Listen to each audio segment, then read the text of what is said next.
Pernah nggak kalian jalan keluar rumah terus di ujung gang ada Alfamart? Tepat di sebelahnya, cuma beda satu tembok, ternyata ada sebuah Indomaret. Pemandangan ini udah kayak pemandangan wajib di setiap sudut kota maupun desa. Kelihatan sepele, cuma tempat beli minum dingin atau bayar tagihan listrik sambil dapat AC gratis. Tapi pernah nggak kita ngintip sedikit ke sebelah dua raksasa ini? Ada sebuah warung kelontong kecil yang lampunya remang-remang, yang yang pemiliknya cuma duduk sambil menunggu pembeli yang nggak kunjung datang. Pertanyaannya, apakah kehadiran dua gurita retail ini adalah bentuk kemajuan ekonomi atau sebenarnya ini adalah invasi sistematis yang pelan-pelan sedang menjekik mati jutaan usaha kecil rakyat Indonesia? Apakah kita sadar kalau setiap setruk belanja yang kita terima dari si biru dan si merah ini mungkin adalah paku payung terakhir di peti mati warung tetangga kita sendiri? Intro. Di Indonesia, Indomaret dan Alfamart bukan sekedar toko. Mereka adalah fenomena dengan total gabungan lebih dari 40.000 gerai yang tersebar di seluruh Indonesia. Mereka sudah jadi bagian dari gaya hidup. Tapi di balik kemudahan belanja nyaman, ada tabir asap yang menutupi sebuah persaingan yang sangat tidak adil. Ada permainan di balik layar soal regulasi tata ruang yang secara seringkali rabun dan kekuatan modal yang gak terbatas. Masalah ini jarang dibahas secara belak-belakan karena mereka adalah penyerap tenaga kerja yang besar dan penyumbang pajak yang masif. Tapi hari ini, saya mau bongkar rahasia kotor di balik ekspansi gila-gilaan mereka. Gimana cara mereka mematikan ekonomi mikro dan data-data yang menunjukkan bahwa warung tradisional kita sedang berada di ujung tanduk. Poin 1, kanibalisme ekonomi dan strategi pengepungan. Poin pertama yang harus kita bedah adalah strategi ekspansi mereka yang sangat agresif. Kita pasti sering lihat mereka berdiri berdekatan, head to head. Strategi ini namanya hoteling theory, di mana mereka sengaja mepetin kompetitor buat bagi-bagi pasar. Tapi masalahnya, yang kena getahnya bukan cuma mereka berdua, tapi warung kecil di sekitarnya. Gak masuk akal banget kan? Di satu jalan kecil bisa ada 3-4 gerai retail modern. Berdasarkan data dari Euromonitor, pertumbuhan retail modern di Indonesia rata-rata mencapai angka 2 digit setiap tahunnya. Sementara pertumbuhan warung tradisional terus melambat. Kekuatan mereka ada di economy of scale. Karena mereka beli barang ke pabrik dalam jumlah triliunan, mereka dapat harga jauh lebih murah dibanding pemilik warung yang beli barang di grosiran pasar. Inilah yang bikin nyesek. Warung biasa nggak bakal bisa menang perang harga. Belum lagi soal modal. Indomaret dan Alfamart punya sistem franchise dan pendanaan raksasa.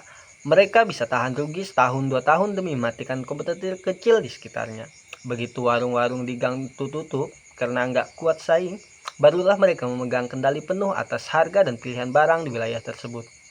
Ini bukan kompetisi, ini pengepungan. Poin 2. Manipulasi tata ruang dan lemahnya perlindungan lokal.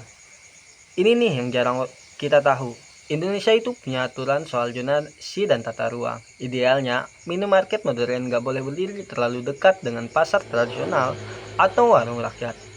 Tapi kenyataannya, peraturan daerah seringkali kayak macan kertas, kelihatan sangar tapi gak punya taring. Ada data menarik dari berbagai riset akademis yang menunjukkan bahwa banyak gerai retail modern yang izinnya nyelip atau menggunakan izin toko kelontongan biasa, padahal standarnya minimarket. Selain itu, kekuatan lobi perusahaan raksasa ini ke pemerintah daerah sangat kuat. Mereka menjanjikan investasi dan penyerapan kerja lokal, yang akhirnya bikin pemerintah tutup mata soal jarak aman antara retail modern dan warung warga.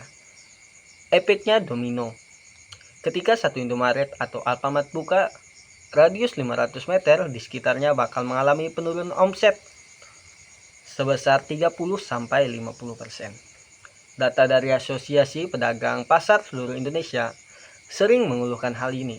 Bayangkan, sebuah usaha keluarga yang sudah berdiri puluhan tahun hancur hanya dalam hitungan bulan sejak si raksasa ini buka cabang tepat di depan mata mereka. Ini adalah bentuk ketidakadilan sistematis yang dilegalkan oleh izin resmi.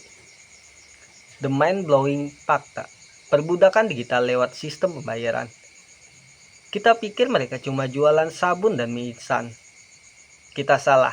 Keuntungan terbesar mereka sekarang bukan cuma dari barang fisik, tapi dari menjadi bank mini. Fakta gilanya, Indomaret dan Alfamart sekarang menguasai jalur transaksi mikro masyarakat, mulai dari bayar listrik, cicilan motor, tiket kereta, sampai top up saldo game. Dulu orang kalau mau bayar tagihan atau beli pulsa, perginya ke konter pulsa tetangga atau warung kelontongan. Sekarang, semuanya ditarik ke meja kasir mereka. Warung biasa makin kehilangan alasan bagi pelanggan untuk mampir. Mereka nggak cuma ngambil jatah jualan barang, tapi mereka nyedot ekosistem layanan digital yang harusnya jadi penyambung hidup pengusaha kecil. Mereka bikin ekosistem di mana kita nggak perlu lagi interaksi sama tetangga, cukup masuk ke toko ber-AC, bayar, dan keluar.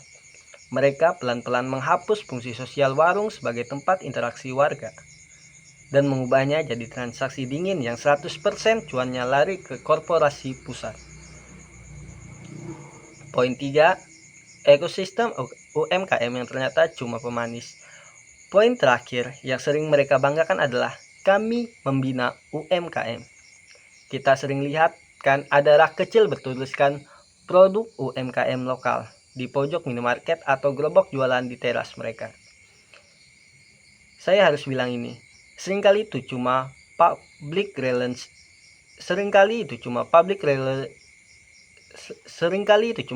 relation atau pencitraan supaya mereka dapat izin lingkungan. Syarat buat produk UMKM bisa masuk ke rak mereka itu sangat berat, dari mulai standar kemasan, sertifikasi halal, BPOM, sampai sistem pembayaran konsinyasi yang bisa memakan waktu berbulan-bulan.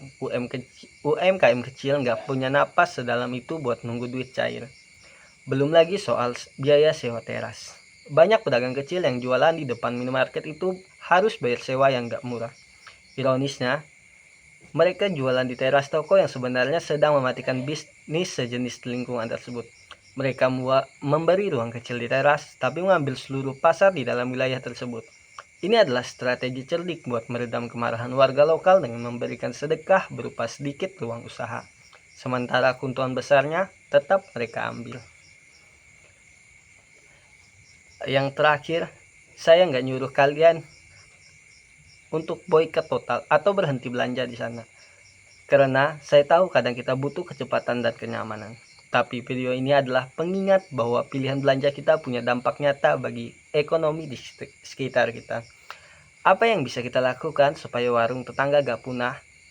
Yang pertama itu kita harus prioritaskan belanja di warung tetangga. Untuk barang-barang receh seperti telur, beras, rokok, usahakan beli warung di sebelah rumah. Selisih 500 perak di sana adalah biaya buat sekolah anak tetangga kita.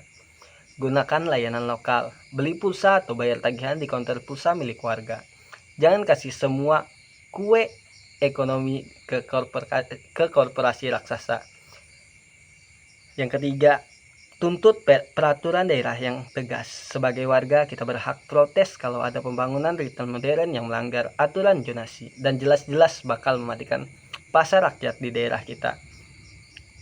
Ingat, kenyamanan belanja dengan AC dan lampu terang itu enak, tapi lebih enak lagi kalau kita bisa melihat tetangga kita sendiri bisa tetap makan dan mandiri secara ekonomi.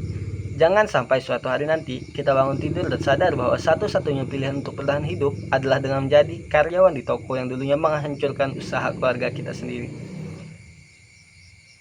Jangan lupa tetap kritis, tetap dukung usaha rakyat. Sampai jumpa di investigasi berikutnya. Terima kasih.